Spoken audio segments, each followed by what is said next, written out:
Welcome to the Bravetalk podcast, where we interview your favorite UNC Pembroke personalities and keep you up to date on everything happening with Braves athletics. Here's your host, Dick Christie.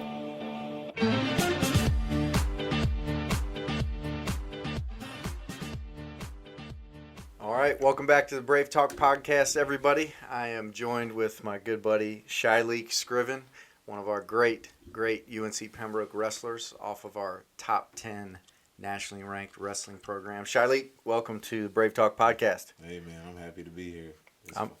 I'm excited to have you here. To sit in this seat, man. You just fresh off practice. I appreciate you squeezing us into a busy day already and getting to sit down and chat a little bit about the future. Before we talk about the future, though, let's talk a little bit about the past. I poked a little bit of fun at you at our welcome back event, only because we know each other so well, about how long you've been here. But it's been a long time. It's going to be a blessing, though, right? Going to get a chance to tackle 2 degrees, which we'll get into in a little bit. But started at Spartanburg Methodist, national qualifier there. We were fortunate enough to recruit you here, and then a national qualifier for us. So. Big season coming up. I know you're looking forward to some big things. What excites you most about this season? Being that guy to not being that guy after coming to an injury, just that feeling of, going out there with my teammates. It's not only I represent myself, I represent the whole UNCP, and that nothing better than that getting your hand raised, in that gym right there, being a Brave. So that's what I'm most excited about, the crowd again, the atmosphere. This place is great. So we're on the Bravetalk podcast with Shylik Scriven. Shylik, just to explain more, you've been here some time because of COVID and because of some multiple injuries. So coming off now 2 shoulder surgeries, right? Yes, sir. Talk a little bit about the work that was done in your shoulder. Man, it was hard. The first one was a little tougher than the second one in my head because I sat, and I sat in my sorrows, felt sorry for myself, and I didn't really, really trust the process. It wasn't until my second one I sat and I said, I learned from how to persevere from the first one. And, throughout that, I found my faith, and it really humbled me and built characteristics, I'm just happy to be here now. Everything's a flow now, and I just have a lot of gratitude for everything. If it wasn't for them shoulder surgeries, then I wouldn't be who I am. And I don't ever want it to change again. So the setbacks definitely make us appreciate what we've got, particularly when we're healthy and we get a chance to go do what we love. You talked about who you are and where you're from. You're a Raleigh guy. I spent a lot of time in Raleigh. So Athens Drive? Athens Drive, ADN. Shadow of the Wolfpack, man. Now, with high school wrestling, talk about some of the differences. What's the biggest difference from high school wrestling to college? Ooh, it was a huge difference. Well, I started the sport pretty late, in high school. I started as a junior in high school, and it just came natural to me. I did pretty well. I got second my senior year. Second in states. Second in states. And you had just started. Just had started. Man, took me 2 impressive. years to do that. And I don't know. I just loved it. I love the fact that you have to work hard in this, and not everything is guaranteed to win. And when I got to college, it was like everyone was grown and everyone wants to win and everyone is good. So it was more mental. It was a lot of mental things, and O.T. Johnson, mentor Bryce Walker, they really have, installed my confidence in me. They tell me I'm the champ every day. Every time they see me, they say champ, champ, champ. And, it's a blessing to have them. So obviously, you're super strong and supremely athletic. So taking on wrestling at the high school level, I'm sure you were able to overpower some guys. Do whatever you want. What was that moment in college when you realized that the technique and the technical skill set had to improve? Man, I'll never forget it was like first tournament. It was the first tournament, and I was wrestling this guy. And I try to double leg him, and usually I can just pick up people I want. Next thing you know, I found my own self on my back. So I'm like, golly, And I was so frustrated. I was a sore loser. I hated losing. And that's that thing. That's the thing that you learn, when you lose, it's all a process, That was for me, it was all mental. And Coach Bryce Walker really reminds me every day, the more I can, handle my emotions, because that was the biggest thing. My attitude was terrible when I first came in. So that really played a big part for me in my first year, my attitude. So I can still remember your first year on the mat for us because my wife, Wendy, was sitting with Coach's wife, Ivy, and you were wrestling, and you clearly were overpowering the guy. And Ivy just said, OT is so excited about this guy. When he figures it out, he's going to be special. Yeah. So that hearing that confidence in your skill level, I know you maybe probably never heard that story, but that's from a number of years ago. Yeah. So let's talk a little bit. You've been a national qualifier before. What's the goal this year? The goal is to put myself in the best position to obtain it, national championship. I am a guy that truly believes, however hard you work, you might not, it's not guaranteed to get. But, every day it's a lifestyle. What do I do outside of the mat? Who am I outside the classroom? How do I treat people around me?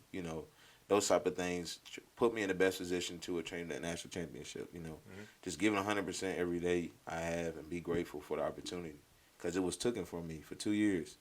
So just being grateful and just putting my head down and picking my teammates up and, just enjoying the process. It's all a preparation. So now you're pretty locked in at your weight class, or is there a chance that you bump up or down? Oh, I'm locked in with my weight class. I'm ready,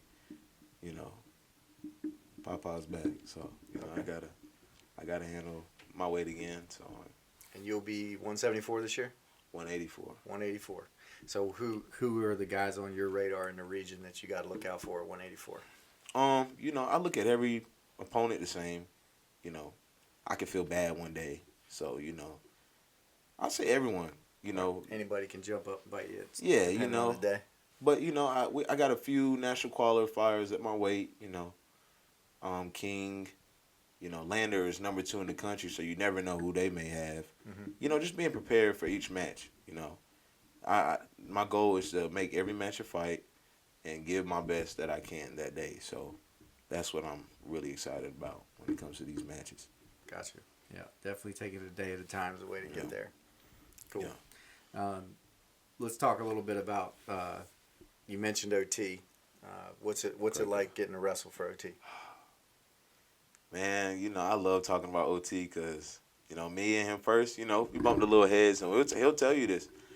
And it was just one day, I was just like, I can't see myself wrestling for anyone else. Like, I didn't understand at first. Like it just clicked one day, or that was over time? Over time. You got sometimes with a head coach, you don't understand why they, hold you to a high standard like they do. But then I understood, and I was like, man, this guy has really built my character. I didn't even realize as it took me to get a little older to sit back and just think like, man, this guy has really built my character and showed me things that I never knew when I was a little younger. I didn't grow up with great mentors, but he's just truly a great mentor, and I have a lot of respect for him. And that's a great guy. Great guy. Who on the team can do the best OT impression? Probably Bryce Walker. Bryce Walker, he been here for a pretty long time too, so he probably got it. Okay. Or Jake Picarelli. Funny guy too. So. He has a good OT impression. Yeah. All right. What impressions do you do? Scotty Joe's my roommate, so I always pick on him a little bit. You got to be around him. He's a funny guy, man. Scotty Joel, third in the country last year, and winning the Gregorian Award, being the first person not to win a national championship for that. I think a lot of people outside of wrestling maybe don't understand how unprecedented that is, just how dominant he was. Talk a little bit about his season last year. Man, it was an honor getting to watch him, that 1 year. I got to, being hurt, I got to sit back and watch just how he approaches himself in the room, and every single day he had the same attitude. He was just grateful to be there. He showed up. He worked hard, and he tried to be a great leader by teaching everyone around him. And seeing that type of stuff, you're like, man, I got to start doing that. Like, maybe that's what's lacking with my wrestling. The more I teach it, I might improve on myself. So, and living with him, you get to see how he lives, and lifestyle is a big thing when it comes to wrestling, and he does a good job with that. So, it was an honor getting to wrestle around with him, and him now being our coach. Mm-hmm. So him telling me little techniques, it's a blessing. So yeah. Roles reversed now. You got to watch him last year. Now he's getting to critique and help you. So Scotty Joel joining our coaching staff this year. I know OT was excited about that. Yeah. So the coaches on the mat talk about how much did it mean to you to get named captain? Oh, it meant a lot because I never really seen myself as a leader. I thought you had to be the guy to be wrestling and all that, be the starter. But that's not the thing, Sometimes you have a voice. Everyone has a light to shine. And, I'm thankful for O.T. Johnson to see that within me. And, and my teammates listen to my leadership. And in order to be a leader, you have to be the lead yourself, what people don't understand. So bringing that positive leadership within yourself to your teammates, that's very important. So I'm grateful to be a leader because I know I'm going to lead the way the best I can. So now, who else is captain with you this year? Keegan Roberson, Jake Piccarelli, and Massimo Sullivan, Good. Other great athletes, Keegan Roberson just being an All-American, Jake Piccarelli, since his first year here, he's been that guy. And Massimo Sullivan, he's an older guy like me, so we know how it is. The full range of weight classes there. Yeah, we know what it means to be brave, tough, and we just want to keep passing that culture on to the next guys that's coming in. So you talked about bringing your light. So what are some other things you do on campus or things that you're engaged in on campus? Anything outside of wrestling?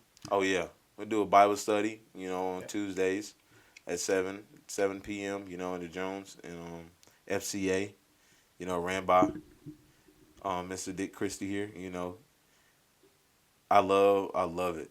Like, I like to talk about Dick Christie because that's not for the podcast. Yeah, but that it really helped me out a lot. With perseverance, seeing that there's a lot of people that athletes that struggled a little bit mentally after injuries and all that. Being around them, knowing that I'm not the only one going through something. And that room really helped me out, and led me to be who I am right now. So, yeah. Good. That's great to hear. So Scotty Joel's obviously famous, but who's the most famous Braves wrestler that you got to interact with? Derek Brunson. I got to see him. For the fans out there, Derek Brunson, the famous UFC fighter, and I guess Derek's on the back end of his career, but he was definitely a top middleweight guy for a long time. Top contender. With the blonde hair and everything, Which is a funny thing is his cousin wrestles in the same room with us, so it's kind of cool. But I seen him in Raleigh, North Carolina. He was running a camp, and since I'm right there in the area, I was like, why not? I'm just gonna go, and I talked to him a little bit, So this was before you knew UNC Pembroke. Yeah. So you got to meet him. It was my second year here. Okay. Second year, okay. And he was right down the road, so I said I'm gonna go. And I got a little bit of information from him, He wanted to help me out with an arm drag or something like that, so it's pretty cool. And he came here for Lander duels, and I got to sit in the room and speak to him, And you guys have trained down at his facility in Wilmington as well, right? Brunson Fitness, Brunson Madness Fitness, I think. I almost wanted to be an MMA fighter just because of that, but then I'm good. So why do you think so many wrestlers transition to MMA? What's the draw? Just because of how good they are on the ground, or what makes it a good fit? Honestly, wrestling is so tough that in our mindset we think this is the toughest thing, And there's no pro for wrestling. There's the Olympics, there's world team, but that's very rare that you may make that. There are 6 classes in the Olympics, and there's I think about 8 or 9 for the world team. There's only 6 weight classes. Yeah, 6 weight classes in the Olympics. I knew that. Okay. So the easier route for them, which making more money, is going to the MMA. So, and it's just another generational thing. You keep seeing great wrestlers do great, in the UFC and stuff like that, you think like, oh, maybe I can give this a try. You know, I don't know what else I want to do, so maybe I might give this a try. You know, and I think that's why. You're too pretty, man. I don't think you want to get that face punched. I'm good. I'm good on that. I'm good. That's a little too rough for me, you know. So no UFC in the future, but I know you're the first in your family to be chasing a degree, and with COVID and the injuries, not just 1 degree but 2. Talk about what you're studying and the 2 degrees you're going to leave Pembroke with. I'm working on my bachelor's in exercise physiology and bachelor's in sociology. You know, it was crazy because at first I didn't know what I wanted to do, but for some reason this sociology thing kept coming to my head. And OT was like, maybe you should do it. It was a minor at first. And I was like, nah, I'm good. But then all of a sudden, you know, I said, you know what, I'll make this a major. And now I was like, you know, I want to set the tone for my family, you know, my little brothers who look up to me, you know. They're thinking about going to college at a young age. So I want to set the tone. Maybe they go higher, get a master's. You know what I'm saying? So that was in my head. Yeah. Now, how old are your brothers? They're 12, but they act like they're my big brother, you know. So full grown. They're funny. They're funny. So what's it mean to you when you walk across that stage, being the first in your family? Man, it's just knowing everything I went through to get to it, you know. For being a guy, you know, not seeing much success, you know, being a guy in the classroom, everyone raising their hand. Who's going to college and everyone's raising their hand and you don't raise your hand? You know, you don't think like, you know, I can't afford college, but now I'm here. You know, being that guy now, it was like, man, it's very emotional, you know. I give all credit to my grandfather, my grandmother, my mom, my family, you know, and my Lord and Savior, you know. And I'm thankful, you know, because I was chosen. You know, I was the one that, you know, break that generational curse. So that's awesome. Yeah. Well, I know they're going to be proud of you, too. Yeah. Definitely a lot to look forward to. So you don't have to wait for your little brothers to get the master's degree. Yeah. I mean, you could try and tackle that, too. Oh, yeah, I might. I'm thinking about it. You know, I've been here for about 12 years. So if you're away from wrestling and you're away from Bible study, what are the hobbies? What are the things we like to do? I like to go to Fayetteville sometimes, or go to the beach. The beach is about an hour and a half away. You know, if I'm thinking about, a lot of beaches, hour and a half away. Yeah. Hour and a half, it's a great thing. Blessing you know. of Pembroke. Yeah. It's like the spokes of a wheel. We can go to 10 or 12 beaches. I love it. Go to Wilmington. You go to Myrtle Beach, maybe Carolina Beach. You know, you got a few more. That's the 3 I go to. But if I have a hard training week, you know, and I'm like, you know what, I need to dial down for a little bit. Why not go sit at the beach, you know? Especially over the summer, staying here in the summer, you know, and training while working. You know, you need that time for yourself. So the beach is most definitely where I'm at. Now, I know Coach Smith was involved with it, but did you do any of the beach wrestling tournaments that popped up down there? Were you involved in any of those? I wanted to so bad, but I've always was hurt. You were injured during those? Yeah, injured. So I was just watching on Flow, watching Coach OT compete. It's kind of cool. Jake Piccarelli, you know, he's a beast, and a couple other teammates. So, you know, I still felt like I was competing because my teammates were competing. So, right. Yeah. Cool. Well, what else should the fans know about Shylik Scriven as he chases his All-America status this year? I'm a fun guy. No, I'm playing. You know, come out to some matches this year, you know. Come support us, you know. I think we're very prepared for the season, you know, and I can't wait to see the outcome. You know, I'm not thinking of it, but, you know, leading up to it, I think you're going to see some great things for UNCP wrestling. And I can't wait for the basketball games, honestly, too, because them guys, they can hoop. Now, you guys are, our wrestlers are probably the most consistent supporters of our other sports. What is it, team culture-wise, that makes you guys be so visible on campus and go out and be in the front row for women's basketball and soccer and everything else? You know, because, we are separated as teams, you know, wrestling, football, basketball, but at the end of the day, we're all one team. You know, we all represent UNCP. So we feel like, you know, we should go support, maybe go to the soccer. And it's a lot team bonding as well, you know. Just being like a small town, you know, taking advantage of those opportunities to have a little fun and do a team gathering. So that's what we take it as. And we want to support, you know, we have a lot of good teams here. Yeah. So we seeing a lot. You know, we seeing some good games. You know, so Historically good games. Yeah. Coaches are doing a great job. yeah, great job. So second year in Conference Carolinas, won a division title last year. Obviously Lander Yeah. really came right to the doorstep of winning a national championship. So we have our hands full there. Yeah. Talk about some of the other teams that you're looking to circling on the schedule here as we head into the season. Belmont Abbey, of course. Big rivalry there. They love to talk. You know, UMO. Well, not even UMO anymore, honestly. King, because, you know, alumni. Yep. Alumni. Blaze Shade. Blaze His Shade, autograph right over yeah. here. One of our greats. Yeah, you know, he coaches there, so, you know, it's fun competition. Andrew Coburn, hopefully we get Another alum. Yeah, OT's another coaching alum. tree is growing fast. So He's got it's- half of Conference Carolina. Yeah, man, you know. But that's just a few. Lander, of course. Newberry. Oh, yeah, I can't forget about Newberry. You know, they have a tough program as well, you know, that we compete against. And every time we wrestle against them, it's very fun. And it entertains the crowd. So that's the best thing, is entertaining the crowd for me. So, Totally. Yeah. Well, Shylik, I appreciate you being on the podcast. Oh, yeah, man. Appreciate your leadership. Yeah. Hope you get a couple beach trips in here soon because once we're in wrestling season, you know it's on. So Oh, yeah. Go Braves, man. Thanks for your leadership. Thanks for joining us, and go Braves. Yeah. That was good. That was fun. Wasn't too bad, right? No, that felt natural.